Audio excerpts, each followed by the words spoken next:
মোৰ মালিকে মোৰ বিয়া 15 বছৰীয়া ছোৱালী এজনীৰ লগত কৰাই দিলে। তাই এতিয়া মাক হ'বলৈ ওলাইছিল। মই মালিকৰ তাত 10 বছৰৰ পৰা কাম কৰি আছিলোঁ। মই মালিকৰ বহুতেই বিশ্বাসী আছিলোঁ, কাৰণ মালিকে মোক বহুত ডাঙৰ সমস্যাৰ পৰা উদ্ধাৰ কৰিছিল। সেইকাৰণে মালিকৰ উপকাৰ মই আজিলৈকে পৰিশোধ কৰিবই পৰা নাছিলোঁ। এদিন মালিকে মোৰ কোঠালৈ আহিলে আৰু ক'বলৈ ধৰিলে যে ৰঘু, তুমি মোৰ কাৰণে এটা কাম কৰিব লাগিব। মই ক'লোঁ যে কওক মালিক, আপুনি যি কয় মই কৰিবলৈ সাজু আছোঁ। মালিকে ক'লে যে তুমি আজি মোৰ ধাৰ পৰিশোধ কৰিব লাগিব। সেই সময়ত মই মালিকৰ কথা শুনি আচৰিত হৈ গৈছিলোঁ। যেতিয়া মালিকে ক'লে যে তুমি মোৰ 15 বছৰীয়া ছোৱালীজনীক বিয়া পাতিব লাগিব, মোৰ ওচৰত এতিয়া কোনোৱেই ৰাস্তা নাছিল। সেইকাৰণে মই মনে মনে মালিকৰ কথাটো মানি ল'লোঁ। মই ভাবিছিলোঁ যে মালিকৰ ছোৱালীজনী এতিয়া সৰু আছে, তাই চাগে ফুলশয্যা নিশাৰ কথা একো বুজিয়েই নাপাব। কিন্তু যেতিয়া মই ফুলশয্যা নিশাৰ কোঠালৈ গ'লোঁ, তেতিয়া মালিকৰ 15 বছৰীয়া ছোৱালীজনীয়ে এটা চুটি নাইটি পিন্ধি আছিল আৰু তাই মোক জোৰকৈ সাৱটি ধৰিছিল। সেইটো সময়ত মই মোৰ একেবাৰে চেতনা হেৰুৱাই পেলাইছিলোঁ আৰু ময়ো অলপো দেৰি নকৰাকৈ তাইক সহায় কৰিবলৈ ধৰিলোঁ। তেতিয়াই মোৰ পত্নীয়ে ক'লে যে মোক তেওঁ আৰু কিবা এটা কৰিবলৈ বিচাৰিছে। তেতিয়াই মোৰ মুখত এটা দুষ্ট হাঁহি ফুটি উঠিছিল আৰু মই গোটেই নিশা তাইৰ লগত। মোৰ নাম ৰঘু। মই এখন সৰু গাঁৱত বাস কৰোঁ। মই এটা বৰ দুখীয়া পৰিয়ালৰ ল'ৰা আছিলোঁ। মই বহুত সৰু থাকোঁতেই মোৰ মা দেউতাৰ বিবাহ বিচ্ছেদ হৈছিল। মই মা দেউতাৰ একমাত্ৰ সন্তান আছিলোঁ, কিন্তু মোৰ দেউতাই মোক একেবাৰে মৰম কৰা নাছিল। মোৰ দেউতাই বেলেগ এগৰাকী মহিলাক বিয়া কৰাই আনিছিল আৰু তেনেকৈ মায়েও অন্য এজন পুৰুষৰ লগত বিয়া হৈ গৈছিল। কিন্তু কোনেও মোক তেওঁলোকৰ লগত লৈ যাবলৈ বিচৰা নাছিল। অৱশেষত মোৰ অৱস্থা দেখি মোৰ আইতাই মোক তেওঁৰ লগত ৰাখিবলৈ লৈ গৈছিল। মোৰ আইতাই মোক ডাঙৰ দীঘল কৰিছিল। আইতাই মোক বহুত মৰম কৰিছিল।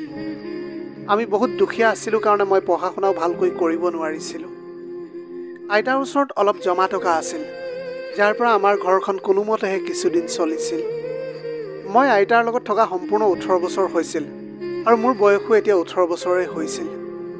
লাহে লাহে মই বেয়া সংগত পৰিছিলোঁ আৰু মোৰ চুৰ ঠগবাজিৰো অভ্যাস হ'বলৈ ধৰিছিল। মই লিখা পঢ়া কৰা নাছিলোঁ, যাৰ বাবে মোক কোনেও একো কামত ৰখা নাছিল। সেইকাৰণে মই মানুহৰ ঘৰত চকীদাৰ কামো কৰিছিলোঁ।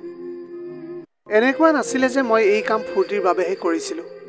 বাধ্যত পৰিহে মই এই কাম কৰিবলৈ লৈছিলোঁ, কাৰণ মোৰ আইতাৰ বয়স হৈ গৈছিল আৰু লাহে লাহে তেওঁৰ গা বেয়া হ'বলৈ ধৰিছিল, যাৰ ফলত তেওঁৰ দৰৱৰ বাবে বহুত টকাৰ প্ৰয়োজন হৈছিল।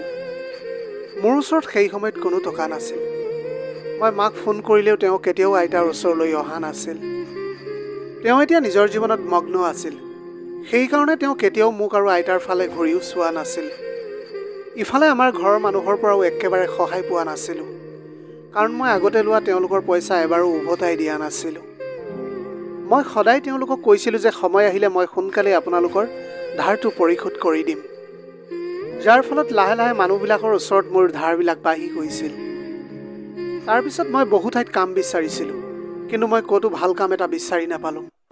সেইকাৰণে মই বাধ্যত পৰি মানুহৰ ঘৰত চকীদাৰৰ কাম কৰাৰ লগতে তেওঁলোকৰ ঘৰৰ পৰা কিবা নহয় কিবা বস্তু চুৰি কৰি লৈ গৈছিলোঁ।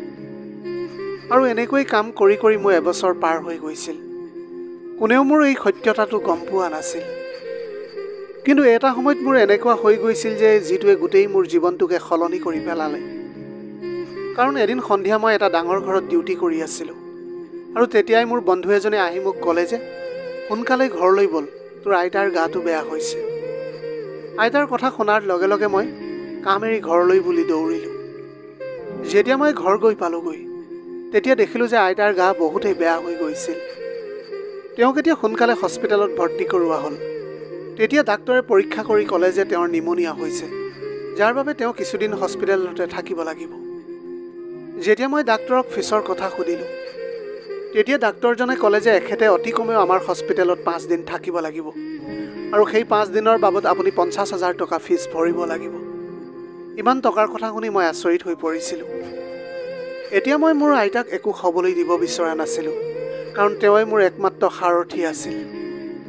তেওঁৰ গোটেই জীৱনটোৱেই মোক তুলি তালি ডাঙৰ দীঘল কৰিলে। এতিয়া তেওঁৰ দায়িত্ব মোৰ ওপৰতে আছিল। সেইকাৰণে মই ডাক্তৰক ক'লোঁ যে আপুনি সোনকালে আইতাৰ চিকিৎসা আৰম্ভ কৰক, মই টকাৰ যোগাৰ কৰি আনিম। এনেকৈ কৈ মই হস্পিটেলৰ পৰা ওলাই আহিলোঁ। তেতিয়া মই চিধাই গৈ ডিউটি কৰা মালিকৰ ঘৰ পালোগৈ। মই তেওঁৰ সন্মুখত হাত জুৰি ক'লোঁ যে মোৰ আইতাৰ চিকিৎসাৰ কাৰণে মোক 50,000 টকা লাগে। মালিকে মোৰ কথা শুনিয়েই ক'বলৈ ধৰিলে যে তোৰ মগজটো ঠিকে আছেনে?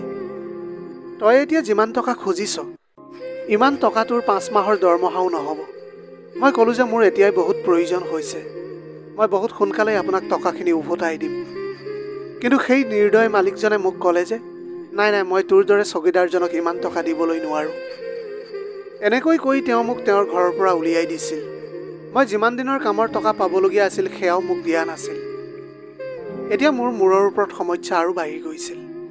মই আহি ওচৰৰ মানুহবিলাকৰ ঘৰতো ধাৰলৈ টকা বিচাৰিছিলোঁ, কিন্তু এতিয়া মোক কোনেও টকা ধাৰলৈ দিয়া নাছিল, কাৰণ মই আগতেই তেওঁলোকৰ টকাবিলাক পৰিশোধ কৰিবলৈ পৰা নাছিলোঁ। সেই সময়ত মোৰ চকুৰ পৰা চকু পানী বৈ আহিছিল। মই উপায়বিহীন হৈ কান্দি কান্দি গৈ এটা মন্দিৰৰ বাহিৰত বহিলোঁ। এতিয়া মই একেবাৰে বুজিব পৰা নাছিলোঁ যে এতিয়া মই কি কৰিম। তেতিয়া মই মন্দিৰৰ সন্মুখলৈ গৈ হাত জুৰি প্ৰাৰ্থনা কৰিবলৈ ধৰিলোঁ যে হে ভগৱান, এতিয়া তুমিয়েই মোৰ একমাত্ৰ ভৰসা। এতিয়া মই মন্দিৰৰ বাহিৰত 5 বজালৈকে বহি থাকিছিলোঁ।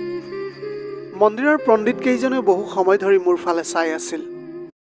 তেওঁলোকে আহি মোক মোৰ সমস্যাৰ কথা সুধিলে। তেতিয়া মই তেওঁলোকক সকলো কথা ক'লোঁ।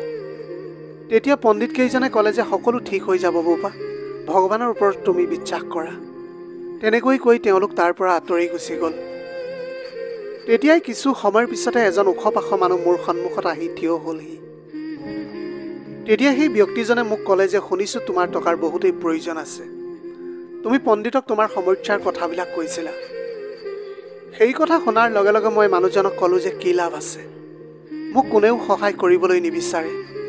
মোৰ আইতা এতিয়া জীৱন মৰণ যুঁজ দি আছে, তেওঁক মোৰ বহুতেই প্ৰয়োজন আছে। মোৰ মা দেউতাই মোক সৰুতে এৰি থৈ গুচি গৈছে। এনেকৈ কোৱাৰ লগে লগে মোৰ চকুৰ পৰা চকু পানী বৈ আহিছিল। তেতিয়া সেই মানুহজনে মোক ক'লে যে তোমাক 50,000 টকা মই দিম। তেতিয়া মই তেওঁক ক'লোঁ যে মই আপোনাক টকা কেনেকৈ ঘূৰাই দিম, কাৰণ মইতো কোনো এতিয়া কামো কৰা নাই। তেতিয়াই মানুহজনে মোক ক'বলৈ ধৰিলে যে তুমি চিন্তা কৰাৰ কোনো প্ৰয়োজন নাই, তুমি গৈ এতিয়া প্ৰথমতে তোমাৰ আইতাৰ চিকিৎসা কৰোৱা, আৰু তাৰপিছত মোৰ ঘৰত আহি তুমি কাম কৰিবলৈ পাৰিবা। তেনেকৈ কৈ তেওঁ পকেটৰ পৰা 50,000 টকা উলিয়াই মোক দিলে। মই লগে লগে অলপো দেৰি নকৰি হস্পিটেললৈ গুচি আহিলোঁ, আৰু মই হস্পিটেলত পইচাখিনি জমা কৰি দিলোঁ। ডাক্তৰেও আইতাৰ চিকিৎসা আৰম্ভ কৰি দিলে। এতিয়া আইতা ঠিক হ'বলৈ কিছুদিন লাগিল, আৰু তাৰপিছত মই আইতাক লৈ ঘৰলৈ বুলি গুচি আহিলোঁ। মই গৈ সেই মালিকজনক কৈছিলোঁ যে মই কামলৈ কেইদিনৰ পিছত আহিম, কাৰণ এতিয়া মোৰ আইতাৰ ওচৰত মই থকাটো খুবেই প্ৰয়োজন। মোৰ কথাত মালিকে সহমতি প্ৰকাশ কৰিলে। এতিয়া লাহে লাহে আইতা ঠিক হ'বলৈ ধৰিছিল, সেইকাৰণে মই মোৰ কামলৈ গুচি আহিলোঁ। মোৰ অন্তৰত এতিয়া সেই মালিকজনৰ প্ৰতি বহুতেই মৰম ভাৱ জাগিবলৈ ধৰিছিল। যেতিয়া মই তেওঁৰ অট্টালিকাটোত গৈ সোমালোগৈ, তেতিয়া মই তেওঁৰ সন্মুখত মোৰ হাতখন হাতজুৰি কৰি ক'লোঁ যে আপুনি মোক বহুত দুখৰ সময়ত মোক উদ্ধাৰ কৰিছে। মই আপোনাৰ এই উপকাৰ কেতিয়াও নাপাহৰোঁ। যেতিয়াই আপোনাক মোৰ প্ৰয়োজন হ'ব আপুনি মোক তেতিয়াই ক'ব, মই সদায় আপোনাক সহায় কৰিবলৈ সাজু হৈ থাকিম। মোৰ কথাটো শুনাৰ লগে লগে মালিকে মোক সুখেৰে সাৱটি ধৰিলে, আৰু তেওঁ ক'বলৈ ধৰিলে যে মই এইটোৱে বিচাৰোঁ যে যিয়েই মোৰ তাত কাম কৰে তেওঁ যাতে সম্পূৰ্ণৰূপে বিশ্বাসী মানুহ হয়। মই এতিয়া মালিকৰ কথাটো বুজিব পাৰিছিলোঁ। মালিকে মোক তেওঁৰ অট্টালিকাটোত এটা সৰু কোঠা মোক থাকিবলৈ দিছিল। মালিকে কৈছিল মই প্ৰায় মোৰ কামৰ বাবে বিদেশলৈ যাবলগীয়া হয়। সেইকেইদিনত ঘৰত মোৰ পত্নী আৰু ছোৱালীজনী অকলে থাকে। মই বিচাৰোঁ যে তুমি সিহঁতক ভালদৰে চোৱা চিতা কৰাটো। মালিকৰ কথাটো শুনি এতিয়া মই মোৰ কোঠাটোলৈ বুলি গুচি আহিলোঁ। মই মনতে ভাবি লৈছিলোঁ যে এতিয়া আৰু মই কোনো ধৰণৰ চুৰি নকৰোঁ, আৰু মনোযোগেৰে সকলো কাম কৰিম, কাৰণ মালিকে মোক বেয়া সময়ত সহায় কৰিছে, আৰু এই কামটো মোৰ বাবে বহুতেই প্ৰয়োজনীয় আছিল। এতিয়া মই দিনে ৰাতিয়ে তাত কাম কৰিবলৈ ধৰিলোঁ।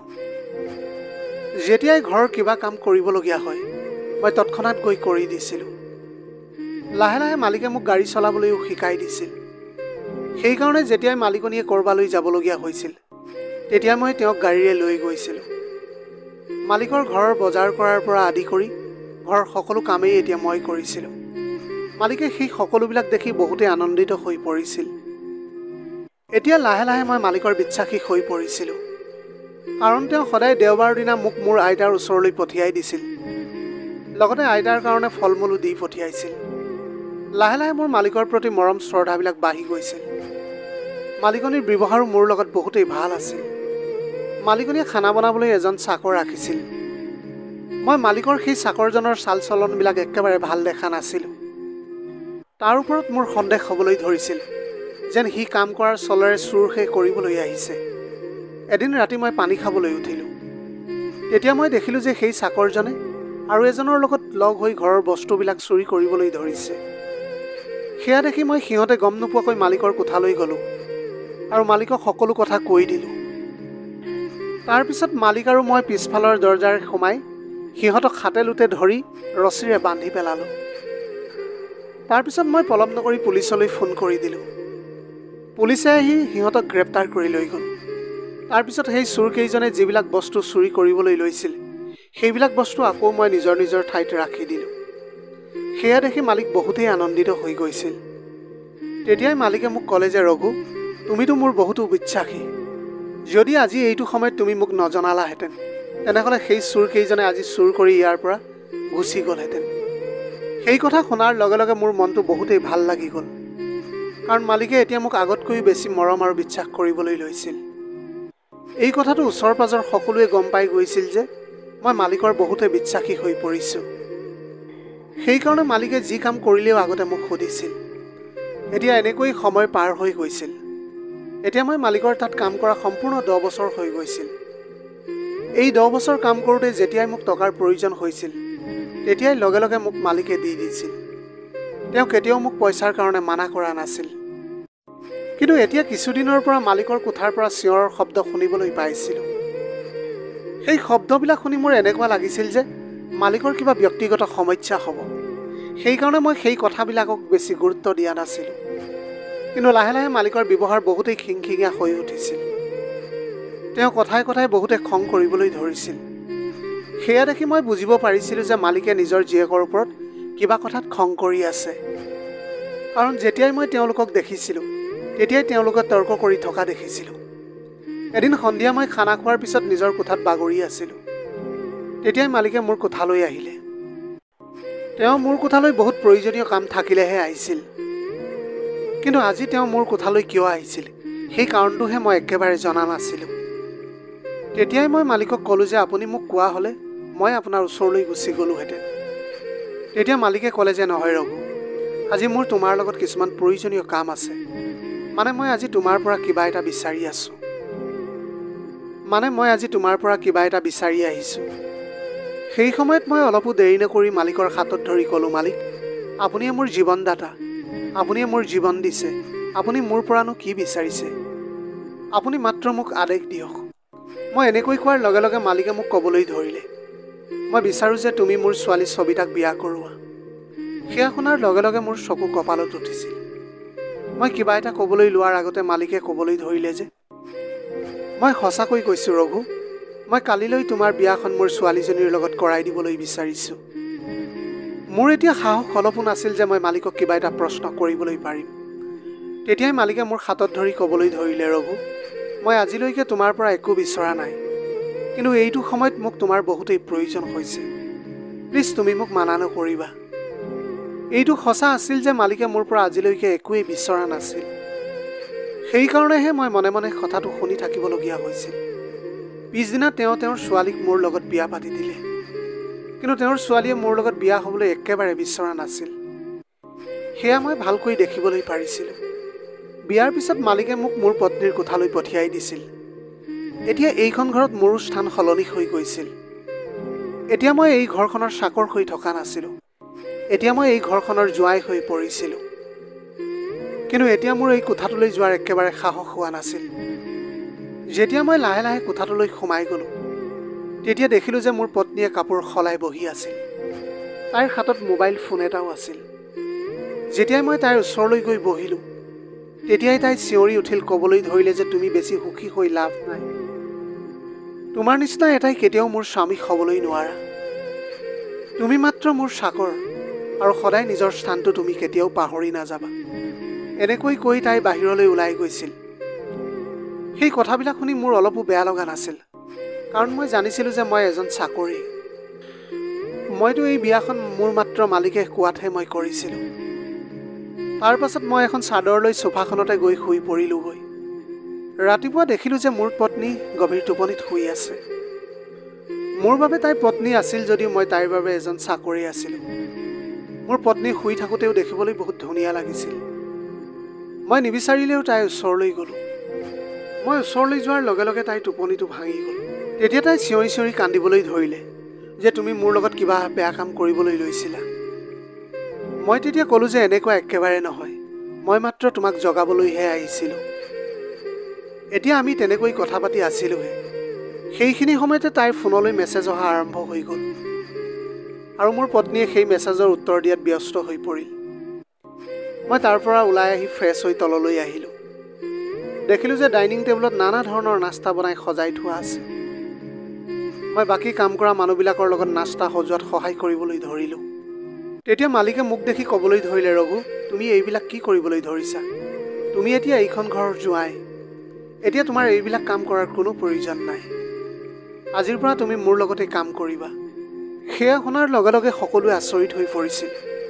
তাৰপিছত যেতিয়া মই মালিকৰ ওচৰৰ চকীখনত বহিলোঁ, তেতিয়া মোৰ পত্নীয়েও আহিলে, কিন্তু তাই মোৰ ওচৰৰ চকীখনত বহা নাছিল। এই কথাটো মই এতিয়া বুজিবলৈ পাৰিছিলোঁ, কাৰণ আমাৰ বিয়া কি পৰিস্থিতিত হৈ গৈছিল সেয়া আমাৰ দুয়োৰে বাহিৰে ভালকৈ আন কোনেও নাজানে। নাস্তা কৰি থাকোঁতে মোৰ শহুৰ দেউতাই এতিয়া ক'লে যে অফিচৰ পৰা আহোঁতে তুমি তোমাৰ পত্নীক কলেজৰ পৰা লৈ আহিবা, তাইক অকলে একেবাৰে নেৰিবা। তেতিয়া মই আনফালে দেখিলোঁ যে মোৰ পত্নীয়ে খঙেৰে মোৰ ফালে চাই আছিল। এনেকুৱা লাগিছিল যেন তাই মোক এতিয়া খাইহে পেলাব। তাৰপিছত মোৰ শহুৰ দেউতাই মোক কামলৈ বুলি লৈ গ'ল। গোটেই দিনটো এতিয়া মই তেওঁৰ লগত কামত ব্যস্ত হৈ থাকিলোঁ। আবেলি যেতিয়া মই মোৰ পত্নীক আনিবলৈ কলেজলৈ গ'লোঁ, তেতিয়া তাই আহি মোৰ গাড়ীত বহিছিলহি আৰু তাই ফোনত কাৰোবাৰ লগত কথা পাতি আছিল। তাইৰ কথা পতাৰ ধৰণবিলাক অলপ বেলেগ আছিল। ক'বলৈ গ'লে তাই যেন কোনো প্ৰেমিকৰ লগতহে কথা পাতি আছিল। নিঃসন্দেহে তাই মোক নিজৰ স্বামী স্বীকাৰ কৰা নাছিল, কিন্তু মই তাইক প্ৰকৃত অন্তৰৰ পৰা বিয়া কৰাইছিলোঁ। আৰু মোৰ সন্মুখত মোৰ পত্নীয়ে কোনো পুৰুষৰ লগত কথা পতাটো মই একেবাৰে সহ্য কৰিব পৰা নাছিলোঁ। কিন্তু মই বাধ্য আছিলোঁ, কাৰণ মই এজন চাকৰ হয়। সেইকাৰণে এতিয়া মই মনে মনে সেই সকলোবিলাক চাই আহিছিলোঁ। এতিয়া মই যেতিয়াই তাইক আনিবলৈ কলেজলৈ গৈছিলোঁ, তেতিয়া তাই সদায় এজন ল'ৰাৰ লগত কেফে এখনত বহি কফি খাই খাই আড্ডা মাৰি থাকিছিল। মোক কৈছিল যে এইবিলাক কথা দেউতাক কোৱাৰ কোনো প্ৰয়োজন নাই। তাই কথাই কথাই সদায় মোক ঠাট্টা কৰি থাকিছিল যে তুমি মাত্ৰ এজন চাকৰ হয়। দেউতাই নাজানো কি ভাবি এজন চাকৰ লগত মোৰ বিয়াখন কৰি দিলে। তেওঁ মোৰ গোটেই জীৱনটোকে এতিয়া বৰবাদ কৰি পেলালে। সেইকাৰণে মোৰ পত্নীয়ে মোক যেনেকৈ কৈছিল মই তেনেকৈয়ে কৰিছিলোঁ। মই কেতিয়াও তাইক কোনো কথাতে বাধা দিয়া নাছিলোঁ। এতিয়া ৰাতি যেতিয়াই মই কোঠালৈ গৈছিলোঁ, তেতিয়া মোৰ পত্নীয়ে গভীৰ টোপনিত শুই থাকে। এতিয়া মই গোটেই নিশা তাইৰ ফালে চাই চোফাত বহি থাকিছিলোঁ, যাৰ বাবে মোৰ ৰাতিপুৱা শুই উঠোতে অলপ দেৰি হৈছিল। যেতিয়া মই উঠিলোঁ, তেতিয়া মই দেখিলোঁ যে মোৰ পত্নীয়ে গোলপীয়া ৰঙৰ শাৰী পিন্ধি বাহিৰলৈ গৈ আছিল। সেই সাজত তাইক আজি দেখিবলৈ বহুত ধুনীয়া লাগিছিল। তাই মোক ক'বলৈ ধৰিলে যে তুমি মোক থৈ আহাগৈ, মই অকলে গ'লে দেউতাই আকৌ মোক সন্দেহ কৰিব। এতিয়া মই তাইক সেই ঠাইলৈ লৈ গ'লোঁ, যি ঠাইলৈ তাই যাবলৈ বিচাৰিছিল। মই জানিছিলোঁ যে তাই কোনো ল'ৰাক ভাল পায়, যাৰ লগত হয়তো তাই বিয়া হ'বলৈ বিচাৰে, আৰু তাকে আজি তাই লগ কৰিবলৈ আহিছে। এই সকলোবিলাক দেখি মই বৰ কষ্ট পাইছিলোঁ, কিন্তু মই একো কৰিবও পৰা নাছিলোঁ, কাৰণ মই জানিছিলোঁ যে মোৰ পত্নীয়ে মোক কেতিয়াও স্বামী বুলি গ্ৰহণ নকৰে। তাই এতিয়া সদায় মোক এজন চাকৰ বুলিয়েই ভাবি থাকে। এনেকৈয়ে দিনবিলাক এতিয়া পাৰ হৈ গৈ থাকিল। মোৰ পত্নীয়ে সদায় ফোনত ঘণ্টা ধৰি ঘণ্টা কথা পাতি থাকিছিল। মোক যেনেকৈ কৈছিল মই তেনেকৈ কৰিবলৈ ধৰিছিলোঁ। মোৰ পত্নীয়ে সদায় কলেজ ছুটিৰ পিছত সেই ল'ৰাজনক লগ কৰিবলৈ গুচি গৈছিল। কিন্তু লাহে লাহে মোৰ পত্নীৰ প্ৰতি মোৰ প্ৰেমৰ অনুভৱ হ'বলৈ ধৰিলে, কাৰণ মই তাইক মোৰ পত্নীৰ মৰ্যাদা দিছিলোঁ। মই তাইক মোৰ অন্তৰৰ পৰা বিয়াখন কৰাইছিলোঁ। তেনেকৈ এদিন আমি ৰাতিৰ আহাৰ খাই আছিলোঁ। তেনেতে মোৰ পত্নীয়ে মোৰ ওচৰলৈ আহি তাইৰ হাতেৰে মোক খানা খুৱাবলৈ ধৰিলে। সেই সময়ত মই সেয়া দেখি আচৰিত হৈ পৰিছিলোঁ, কাৰণ সেই সময়ত মোৰ ওচৰত মালিকো আছিল। তেওঁ এই সকলোবিলাক দেখি বহুত সুখী হৈ পৰিছিল। তেওঁ ক'বলৈ ধৰিলে যে তোমালোক দুয়ো স্বামী স্ত্ৰীয়ে নিজৰ জীৱনত সুখী হৈ থাকা। ভাত খোৱাৰ পিছত যেতিয়াই আমি আমাৰ কোঠালৈ আহিলোঁ, তেতিয়া মোৰ পত্নীয়ে মোৰ হাতত ধৰি মোক ক্ষমা খুজিবলৈ ধৰিলে। ক'বলৈ ধৰিলে যে এতিয়াৰ পৰা তুমিয়ে মোৰ স্বামী আৰু মই তোমাৰ লগত মোৰ জীৱনটো সুখেৰে পাৰ কৰিবলৈ বিচাৰোঁ। তাৰপিছত তাই মোক জোৰেৰে সাৱটি ধৰিলে। প্ৰথমবাৰৰ বাবে মোৰ পত্নীয়ে মোক জোৰকৈ সাৱটি ধৰিছিল, যাৰ ফলত মোৰ কামনাবিলাক জাগিবলৈ ধৰিছিল। এতিয়া সদায় মিঠা মিঠা প্ৰেমৰ কথাবিলাক কৈছিল তাই। মোৰ এতিয়া এনেকুৱা হ'বলৈ ধৰিছিল যে তাই সঁচাকৈ মোক তাইৰ স্বামী বুলি স্বীকাৰ কৰিছে। কিন্তু মোৰ সদায় কিবা এটা সন্দেহ হৈ গৈছিল। মোৰ পত্নীয়ে ফোনতো মোৰ সন্মুখত এতিয়া কথা পতা নাছিল। তাই সদায় মনে মনে কিবা এটা কৰি থাকিছিল। সেই বিষয়ে মই একো গম পোৱা নাছিলোঁ।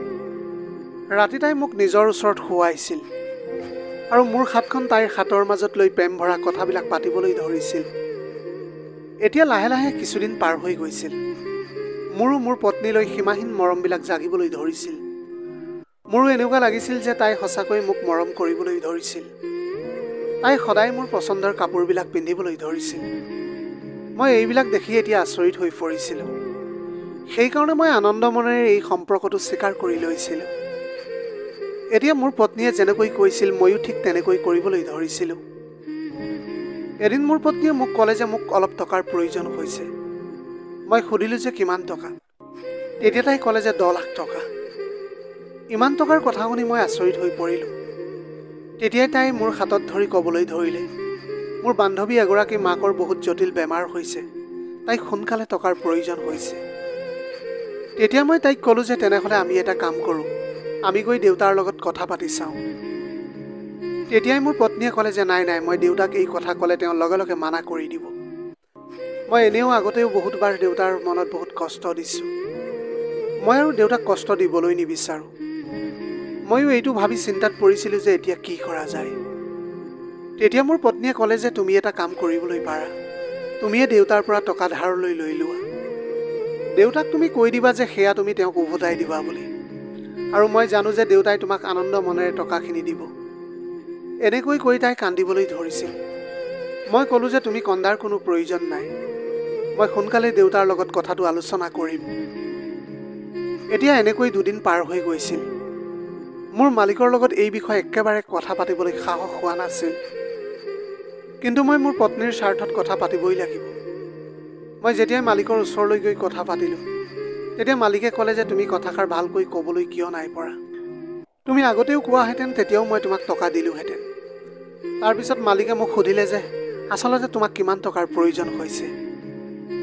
তেতিয়া মই ক'লোঁ যে মই এজন বন্ধুক ধাৰলৈ দিব লাগে, তাৰ মাকৰ স্বাস্থ্যটো ভাল নহয়। কথাটো শুনাৰ লগে লগে তেওঁৰ মুখত এটা মিচিকীয়া হাঁহি ফুটি উঠিছিল আৰু তেওঁ অলপো দেৰি নকৈ মই বিচৰা 10 লাখ টকা মোৰ হাতত তুলি দিলে। মই সেই টকা লৈ চিধাই মোৰ পত্নীৰ হাতত তুলি দিলোঁগৈ।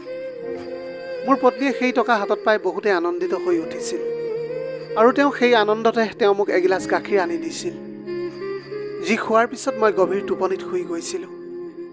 ৰাতিপুৱা উঠি দেখিলোঁ যে মোৰ ঘৰত মোৰ পত্নীগৰাকী নাছিল। মই ভাবিলোঁ যে হয়তো তাই অকলেই কলেজলৈ গুচি গ'ল। তেতিয়াই মই মোৰ ওচৰত এখন চিঠি পঢ়ি থকা দেখিলোঁ। তাত লিখা আছিল যে মোক বিচৰাৰ কোনো প্ৰয়োজন নাই, মই চিৰদিনৰ কাৰণে ইয়াৰ পৰা আঁতৰি গুচি আহিছোঁ। মই তোমাৰ লগত একেবাৰে বিয়া হ'বলৈ বিচৰা নাছিলোঁ। দেউতাই জোৰ জবস্তিহে মোক তোমাৰ লগত বিয়া পাতি দিলে। এতিয়া মই মোৰ প্ৰেমৰ লগত সুখেৰে মোৰ জীৱনটো কটাবলৈ বিচাৰিছোঁ। এই সকলোবিলাক পঢ়াৰ লগে লগে মোৰ চকুৰ পৰা চকু পানী বৈ আহিল। মই মালিকৰ ওচৰলৈ গ'লোঁ আৰু বহুত কান্দিবলৈ ধৰিছিলোঁ। মই জীৱনত প্ৰথমবাৰৰ বাবে আজি কাৰোবাৰ পৰা বিশ্বাসঘাতকতা পাইছিলোঁ। ইমান দিনৰ পৰা যে মোৰ পত্নীয়ে মোৰ লগত ভাল ব্যৱহাৰ কৰি আছিল, সেয়া মাত্ৰ তেওঁৰ অভিনয় আছিল। সেইবিলাক মোৰ মুখেৰে একো শব্দ ওলাই অহা নাছিল। মই মাত্ৰ মালিকৰ হাতত সেই চিঠিখন দিলোঁগৈ। তেতিয়াই মালিকে মোৰ চকুৰ পৰা চকু পানী মচি দিলে। আৰু তুমি চিন্তা কৰাৰ কোনো প্ৰয়োজন নাই, মই সকলো কথা জানো। মই এতিয়া একেৰাহে তেওঁৰ ফালে চাই আছিলোঁ। তেতিয়াই মালিকে মোক ক'বলৈ ধৰিলে যে মোৰ ছোৱালীজনীয়ে এজন ল'ৰাক ভাল পাইছিল। যেতিয়া মই সেই ল'ৰাজনৰ বিষয়ে জানিবলৈ চেষ্টা কৰিলোঁ, তেতিয়া গম পালোঁ যে সেই ল'ৰাজনে ধনী ঘৰৰ ছোৱালীৰ লগত প্ৰেমৰ খেল খেলে আৰু টকা হাতত পোৱাৰ পিছত তাইক এৰি দিয়ে। মই মোৰ ছোৱালীক বহুতবাৰ বুজাবলৈ চেষ্টা কৰিছিলোঁ, কিন্তু তাই কেতিয়াও বুজিবলৈ চেষ্টা নকৰিলে। সেইকাৰণে বাধ্যত পৰি মই মোৰ ছোৱালীক তোমাৰ লগত বিয়া কৰাই দিছিলোঁ। মই ভাবিছিলোঁ যে বিয়া হ'লে চাগে তাই ঠিক হৈ যাব, কিন্তু তাই বিয়াৰ পিছতো সেই ল'ৰাজনৰ লগত সম্পৰ্কতে থাকিল, যিটো বহুতেই বেছি ভুল আছিল। তাই এইবিলাক অভিনয় এই কাৰণেই কৰি আছিল যাতে তুমি মোৰ ওচৰলৈ আহি টকা লৈ তাইক দি দিয়া। তেতিয়া মই মালিকক ক'লোঁ যে তেনেহ'লে আপুনি সকলো গম পোৱাৰ পিছতো মোক কিয় আপুনি পইচাখিনি দিলে? এতিয়াতো সেই টকাখিনিও এনেই গুচি গ'ল। তেতিয়া মালিকে ক'বলৈ ধৰিলে যে সেই টকাখিনি নকল টকা আছিল। মই জানিছিলোঁ যে যেতিয়া মোৰ ছোৱালীয়ে সেই ল'ৰাজনক টকাখিনি দিব তেতিয়া সেই ল'ৰাজনে তাইক ৰাস্তাতে এৰি গুচি যাব, আৰু যেতিয়া তাই উভতি আহিব তেতিয়া তাই নিজৰ ভুলৰ অনুভৱ হ'ব। কেতিয়াবা আমি কোনো লোকক যিমান বুজাবলৈ চেষ্টা কৰিলেও যেতিয়া সেই লোকজনে বুজি নাপায় তেতিয়া আমি তেওঁক খুন্দা খাবলৈ এৰি দিব লাগে। তুমি একেবাৰে চিন্তা নকৰিবা, কিছু দেৰি পিছতে মোৰ ছোৱালীয়ে ঘৰলৈ বুলি উভতি আহিব। আমি এইবিলাক কথাই পাতি আছিলোঁ। তেনেতে ঘৰৰ দুৱাৰৰ বেলটো বাজিলে। যেতিয়া মই দৰজাখন খুলিলোঁ তেতিয়া মোৰ সন্মুখত মোৰ পত্নীক দেখিবলৈ পালোঁ মই। তাইৰ চকুত তেতিয়া চকু পানী আছিল। তাই তেতিয়া কান্দি কান্দি দেউতাকৰ ভৰিত পৰিলে আৰু ক্ষমা বিচাৰিবলৈ ধৰিলে। তেতিয়া তাইৰ দেউতাকে ক'লে যে মোক ক্ষমা খুজিবলৈ নালাগে। তুমি সকলোতকৈ বেছি যাৰ অন্তৰত আঘাত দিছা সকলোতকৈ প্ৰথমে তেওঁকহে ক্ষমা বিচৰাৰ যোগ্য তুমি। সেই সময়ত মোৰ চকুৰে চকু পানী আহিছিল। মোৰ পত্নীয়ে মোৰ হাতত ধৰি ক্ষমা বিচাৰিবলৈ ধৰিলে আৰু ক'বলৈ ধৰিলে যে মই ইয়াৰ আগতেও তোমাক ক্ষমা বিচাৰিছিলোঁ, কিন্তু সেই সকলোবিলাক দেখাবলৈহে কৰিছিলোঁ। কিন্তু আজি মই অন্তৰৰ পৰা তোমাৰ পৰা ক্ষমা বিচাৰিছোঁ। তুমি মোৰ কথা বিশ্বাস কৰা, মোক মাত্ৰ এবাৰ সুযোগ দিয়া। মই ভুল ল'ৰাৰ প্ৰেমত ফচি গৈছিলোঁ। সেই ল'ৰাজনে সেই টকা লৈ পলাই গুচি গ'ল। সি মোক ভাল পোৱা নাছিল, মাত্ৰ টকাৰ কাৰণেহে মোৰ লগত প্ৰেমৰ অভিনয় কৰিছিল। দেউতাই মোক বহুতবাৰ বুজাইছিল, কিন্তু মই সেই বুজি নাপালোঁ। সকলোবিলাক ভুল মোৰেই আছিল। প্লিজ তুমি মোক এতিয়া ক্ষমা কৰি দিয়া। মই মোৰ পত্নীক যিহেতু বহুত ভাল পাইছিলোঁ সেইকাৰণে মই তেওঁক ক্ষমা কৰি দিলোঁ। মোৰ পত্নীও ভুলৰ উপলব্ধি কৰিছিল। সেইকাৰণে আমি দুয়ো স্বামী স্ত্ৰীয়ে সুখেৰে আমাৰ জীৱনবিলাক কটাবলৈ ধৰিলোঁ। মোৰ পত্নীয়ে এতিয়া মোক বহুত ভাল পায়। তাই মোৰ ওপৰত সম্পূৰ্ণ ভৰসা ৰাখে।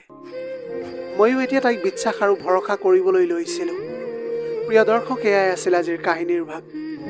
ভিডিঅ'টি কেনেকুৱা লাগিলে জনাবলৈ নাপাহৰিব। আপোনালোকৰ গোটেই জীৱনটো হাঁহিৰে উপচি পৰক। পাৰিলে দুখীয়াজনক অলপ সহায় কৰিবলৈ চেষ্টা কৰিব। আপোনালোকৰ অকণমান সঁহাৰিয়ে যদি কোনোবা এজন দুখীয়াৰ জীৱনটো সলনি কৰিব পাৰে, তাতকৈ পুণ্যৰ কাম আৰু এই পৃথিৱীত একোৱেই হ'ব নোৱাৰে। Have a nice day.